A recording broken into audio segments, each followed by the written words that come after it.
Hey guys, welcome back to the channel. It's awesome that you're tuning in. So in this video, we are going to take a close look at the arcade sticks from the 90s for our Mega Drive, or known as the Sega Genesis. So we have two versions, and I say recently I picked this one up. I'm super happy to find the Mega Stick, or let's me again. Yeah, the Arcade Power Stick, almost said it wrong, but the Arcade Power Stick number 2, and I got both of them in my collection. I'm super excited to show you this. We're also going to do a quick teardown, and how is the experience of playing some Sega Power with the arcade stick. Or, sorry, the Arcade Power Stick. But let's take a close look at the Arcade Power Stick number 1. And it was in the time period when they released the Mega Drive one. I can still remember that I owned this one as a child, and I was quite fond of it. I think it's pretty damn awesome, not because of it was an arcade experience at home, but it was more like, I think it was pretty damn awesome, having the big membrane buttons, having even the option for Mega Fire. Here you can adjust the speed, having the start, and the joystick itself was just basically one big D-pad with a big stick on it, because that's how it feels. It's not like a real arcade that we had seen with Sega Saturn or other arcades. So at the back we're going to get one big metal plate that gives most of the weight, because the top part of this thing is made of plastic. So that 3 button is not really say interesting, because now we're going to need like 6 buttons with most Genesis games. But nevertheless, I just wanted to try it out and just do a quick teardown. So that's what we're going to do now. Okay, so the only thing that we need to do is remove a couple of screws over here at the bottom plate, and at the feel of it they never open it up, so maybe I'm the first one who's going to open up this arcade stick.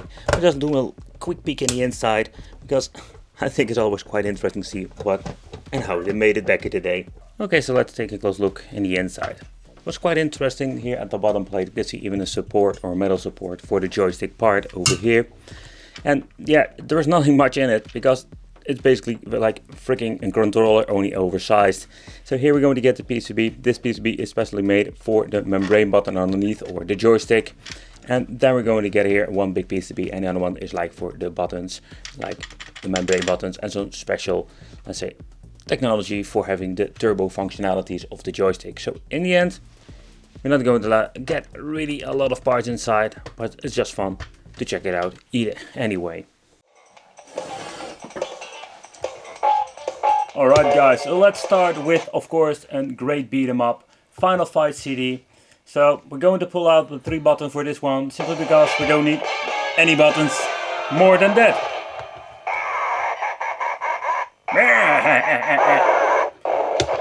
Alright, so let's see if we can put the rapid fire on. Oh yeah, GG Final Fight. Just hold the buttons. So despite this thing isn't really like an arcade stick that you're used to, like with the real arcades, it is very responsive.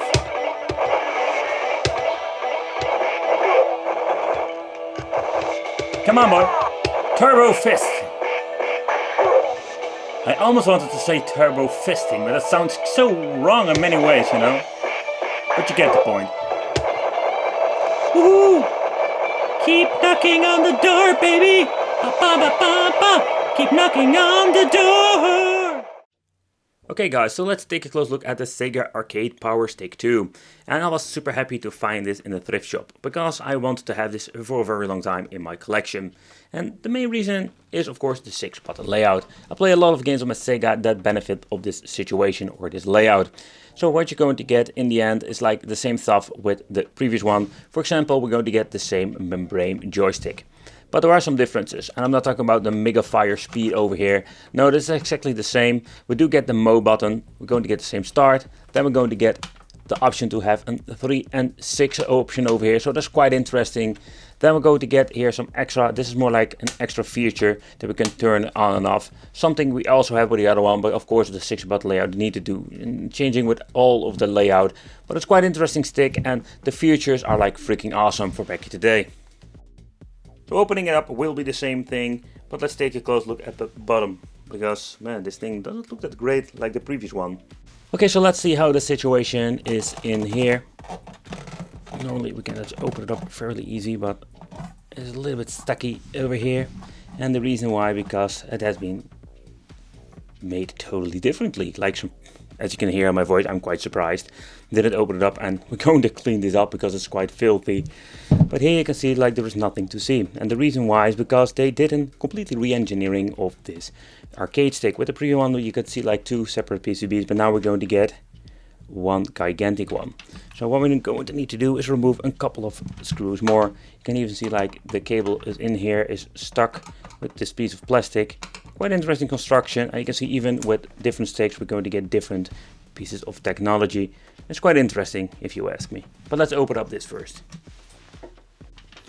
Okay, so let's lift up this piece of plastic, and this is a really great way to start cleaning everything. And here you can see like the piece of plastic is purely made for supporting everything. Then here we're going to get the cable, so we can lift it out.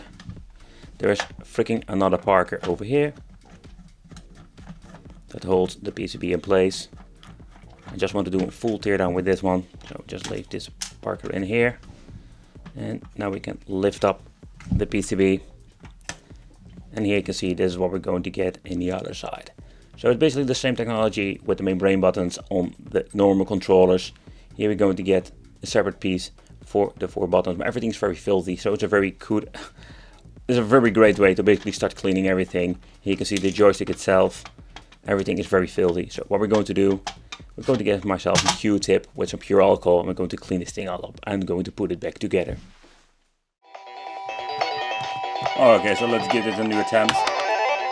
Okay, so the main problem with this stick is I have cleaned everything up, but the problem is like the contacts are quite weird down, and my monitor's still getting like this weird stuff going on. But let's see if we can even play now. Yeah, so the stick itself is worn down dramatically, so the problem is that we cannot do any normal gaming with this. I can't get any move out. No. So I need to fix it or get myself another one, because this thing is not working out. It's a little bit of a bummer because it would be cool to play Street Fighter. I really love the button layout and the way how the buttons feel. But I can do a move, yeah! But okay guys, so this is the video about the arcade stick from the past, from the Sega Mega Drive lineup. Yeah, a little bit of a bummer about the second edition over there, that I had some issues with the joystick itself. I think I can manage to fix it, but when you're looking at closely to that bad boy, yeah, it got some wear and tear on the case itself, but also on the inside something was broken off. So I bought a piece of crap, if you ask me. Didn't pay a lot for it. I think it's around €7.50, maybe 10, but still everything is too much if it doesn't work properly. Then we're going to get ourselves the normal stick. I'm very glad this one still works, but yeah, I was extra happy with that one because I play a lot of fighting games. I want to thank you for watching. Consider subscribing, hit that little bell, become one of the Wicked family. And if you consider supporting me, you can also check out my Patreon. And thanks to my patrons, of course, for supporting me and making this possible. And I will see you in the next video.